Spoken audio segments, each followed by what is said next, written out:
Čau borci, já jsem Richard Čojeda, vítám vás u dalšího videa a dneska trošku netradičně se jdeme podívat na mou sbírku fotbalových dresů. Kde tady vždycky někde na obrazovce bude counter, z jaký je to sezóny a budu je hodnotit od 1 do 10 a nebo známkou jak ve škole. To se ještě rozhodnu.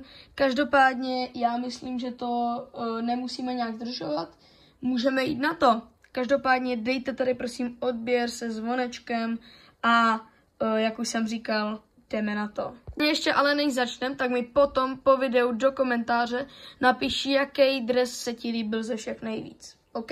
Jdeme na to. Je to brát od těch nejstarších po ty nejnovější a rovnou tady máme dres Manchesteru City z roku 2016/17 nebo 17/18, teďka úplně nevím, to vám sem ještě napíšu.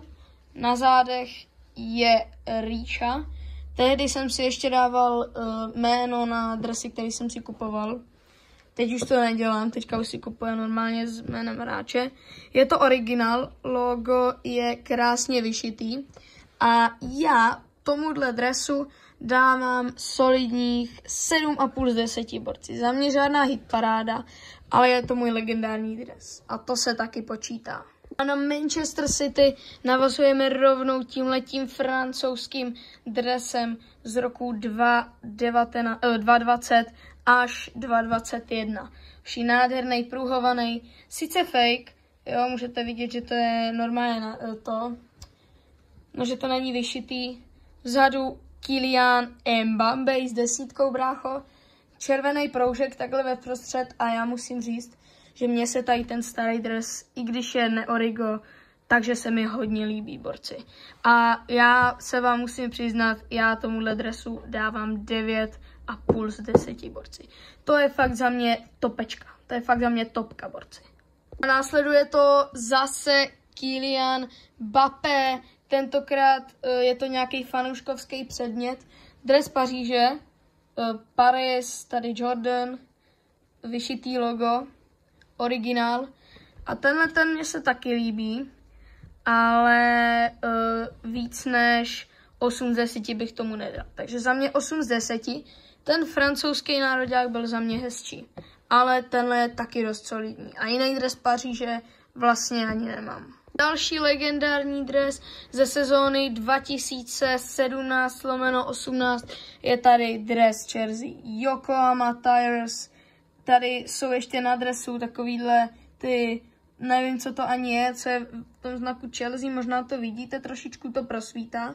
Já jsem tady ten dres hodně chtěl. A to nejenom kvůli tomu designu, ale kvůli tomu, že jsem chtěl mít na zádech mého oblíbeného útočníka Didiera Drogbu s 11, borci. A ještě jedna věc, co se mi líbí, tak to má takhle nádherně vyšívaný límeček, což je hodně dobrý a já osobně tomuhle dresu dávám 9 z 10, borci.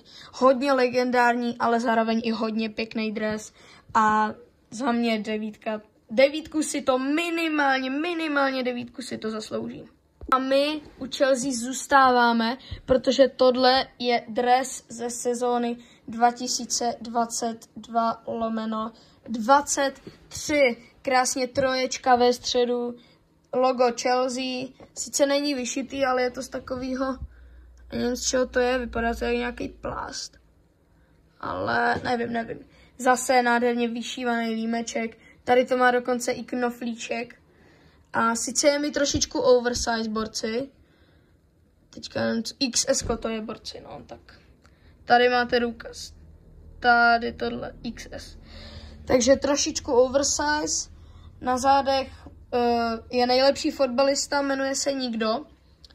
A vepředu jako takový obyč dres. Já bych mu dal upřímně 6,5, protože takový obyč, ale jako pěkný. Za mě ty dresy Chelsea jsou každou sezónu lepší a lepší. Ty, co měli tuhle sezónu, tak ty byly nádherný. Sice se furt dělali mými, že to jsou jak sedačky v autobuse, ale mně se líbily. Takže za mě tady ten 6,5. My už se dostáváme k Realu Madrid. Tohle je sezóna, myslím, taky 22-23. Nádherně vyšitý logo, nádherný růžový design. Tohle je jeden z mých nejoblíbenějších. A taky to má takovej ten límeček. Nevím, jak se tomu říká. By the way, kdybyste chtěli velikost, tak je to S-ko. Myslím teda. A vzadu je ikona Realu Karim Benzema, hoši, s 9 tehdy. Sice už vidíte, že ta 9 si zažila svoje takovýhle, už to je polámaný, nebo ne polámaný, ale už tam jsou takový díry, mezírky mezi tím. Ale mně se líbí a já osobně mu dávám 8,5 z 10, borci. Takže za mě hodně pěkný dres. My se stěhujeme do Londýna k mému nejoblíbenějšímu vlastně týmu, co hraje v Anglii. Sice fake, hoši, můžete vidět, ale dres ze sezóny 2022/23, myslím teda. A nová posila Erling Haaland, borci, to je taky můj velký oblíbenec. A jako za mně se ty manchesterský dresy fakt líbí. Ještě takovýhle ty límečky.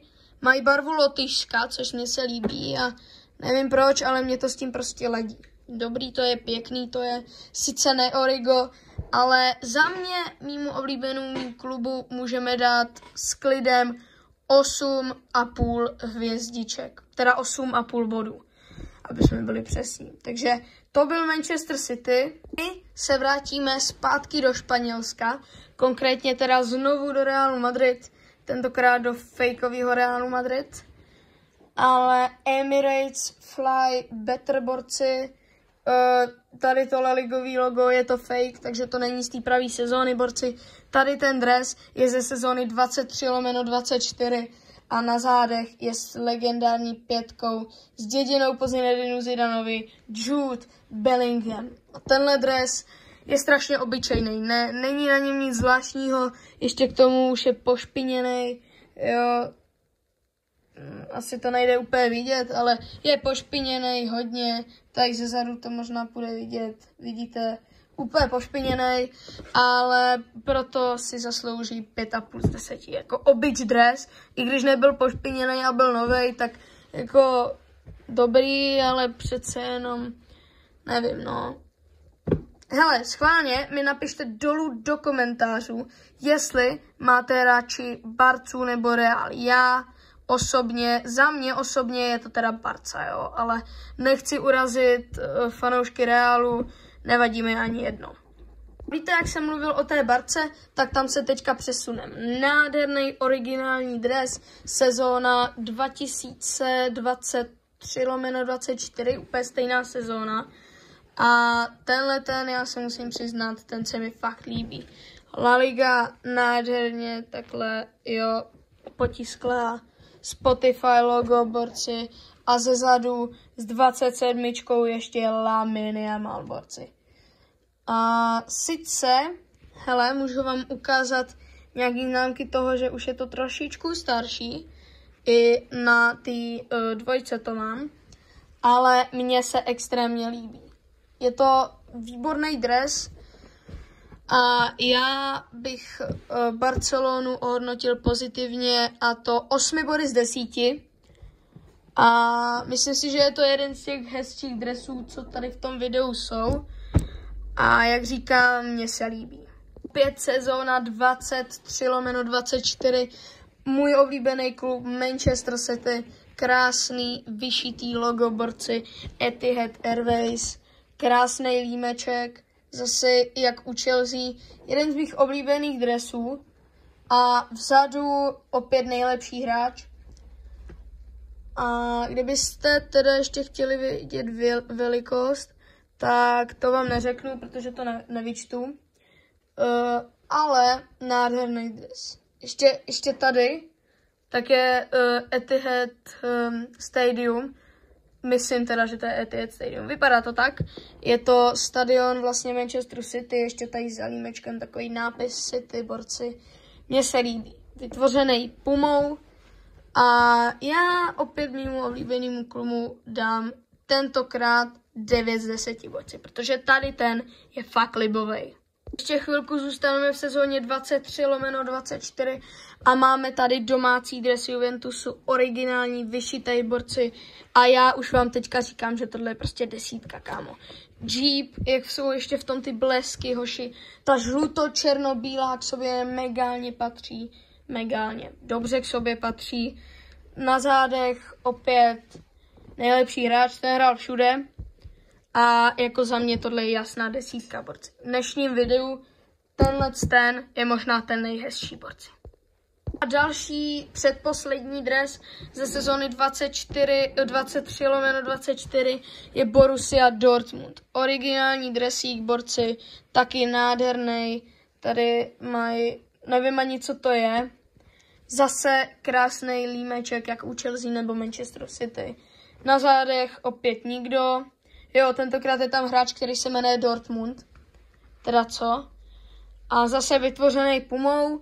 Tohle je taková klasička, takže nevím, za mě 7,5 z 10, borci. Co říkáte? Poslední dres ze sezóny 23/24 je možná tady, jak koukám, jediný venkovní a to je Arsenal. Zase opět originál a tenhle možná taky na tu 10 nebo 9,5, ale ten je fakt neskutečný, kámo. Mně se mega líbí. Dozadu zase nikdo, už je trošičku pošpiněný, borci, možná to nejde úplně vidět, ale jako za mě tohle je 9, víš co? 9,8, kámo. Trošku změníme hodnocení, ale 9,8 bodů, hoši. To je jako fakt dobrý dres, líbí se mi. A kdo znáte Peťu z mýho videa, kdy jsme si založili vlastní klub, tak ten má úplně stejný, akorát Bukayo Saku, borci. Takže vypadáme skoro jak dvojčata. My už se přesouváme do poslední sezóny a to je sezóna 24/25 a máme tady dres, který moc dobře všichni znáte z videí. Kdo ho nezná, tak se podívej na moje videa, stojí to za to a uvidíš tam tenhle dres. Sice je to fake, Mediacom, vzadu opět nikdo, ale jako na tom nemáš co zkazit, ani nic, jako za mě je to takový průměr 7,5 z 10, borci.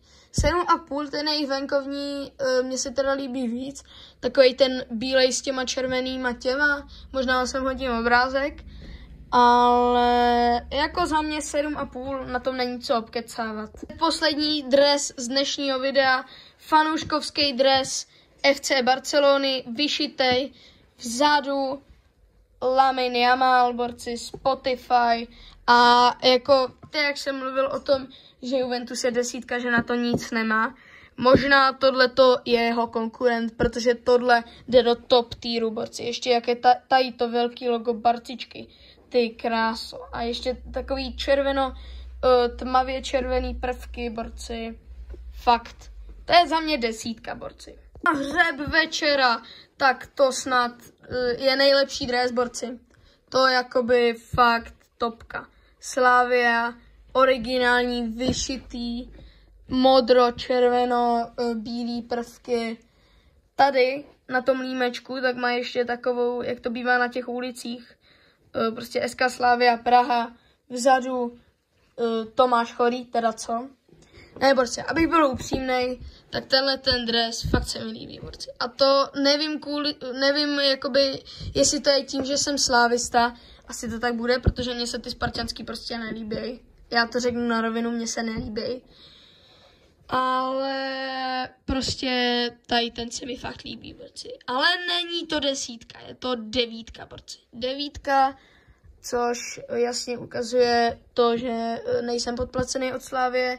Puma, nádherný design, borci, ale zas na druhou stranu to mají každou sezónu. Takže letos teda zkusili něco nového. Letos ještě tady, tak mají, tady podél té čáry, tak mají takový červený ťupky a vzadu to jméno je bílý a je jakoby obtažený modrou čárou. Takže cením, že zkusili něco nového ale tohleto je aspoň za mě 9, borci. A to bylo všechno. Schválně mi napiš dolů do komentářů, jaký z těch dresů, jak už jsem říkal, se ti líbil nejvíc. To je asi všechno ode mě, takže já s Ibrahimovičem a Ronaldem i s váma se loučím a tohle byla moje sbírka fotbalových dresů.